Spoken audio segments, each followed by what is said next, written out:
because complaining isn't going to get you anything.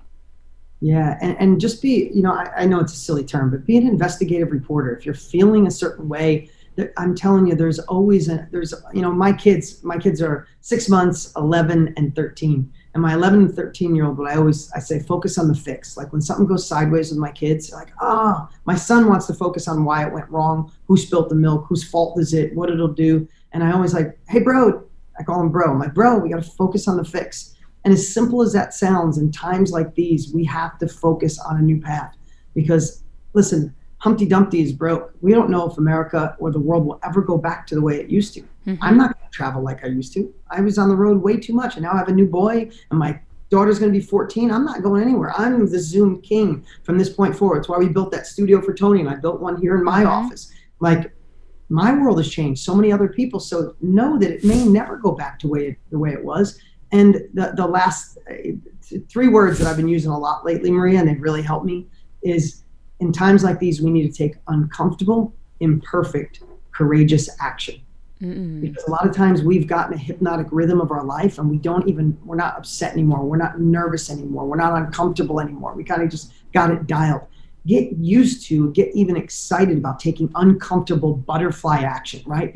And if you really think of it, isn't that when we feel the most alive? Like when you just do the same thing over and over, you think that's what you want. Everybody I know that retires hates their life, or they put on 30 pounds and they're miserable. And then within 2 years, they're looking to get back in it. Mm-hmm. We're all looking for that opportunity to solve problems, to overcome obstacles, to navigate new territory, to solve things that no one else can solve. So take that nervous energy, that uncomfortable, imperfect, courageous action, and be excited about it, and know that you have to shift. We have to be innovative, and we have to be resourceful. Well, and what else was going to happen that would stop everybody globally in their tracks to reassess, right? Like even a Tony, he wanted different things, but his hamster wheel was going a million miles a minute.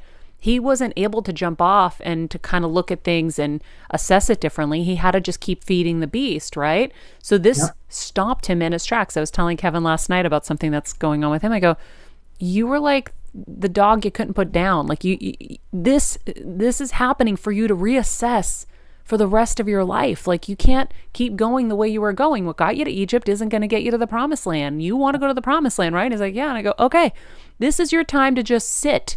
Stop trying to sit and really think and explore what you really want in your life and who you want to give to and what you want to leave as an impact, and then figure out what that new path is, because the old path isn't going to work anymore. And so Tony's a great example of finding that new path, and this being such a good thing, right? From pain comes growth. And so it was a painful thing, but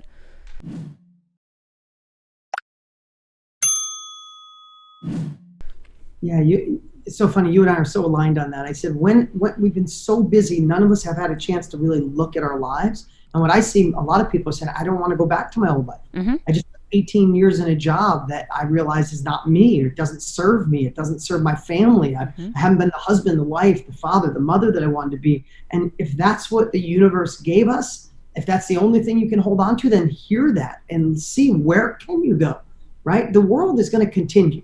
That's an absolute fact. Yep. We will get past this. That's an absolute fact. The question is, who will you be when we get past this, right? Someone who hovered and waited till it went back close to the norm, or someone who became innovative and disturbed with inaction? Like that's another word I love to use. I love being disturbed with inaction. Like if this is what the world, the universe, God has given us, I want to be disturbed if I'm not trying to find a way to grow, impact it, and evolve. I love it. What's up? What's up? Hey, before you go, you need to watch these next few videos. They're absolute game changers. Hurry up and click right over here and watch them, and I'll see you there.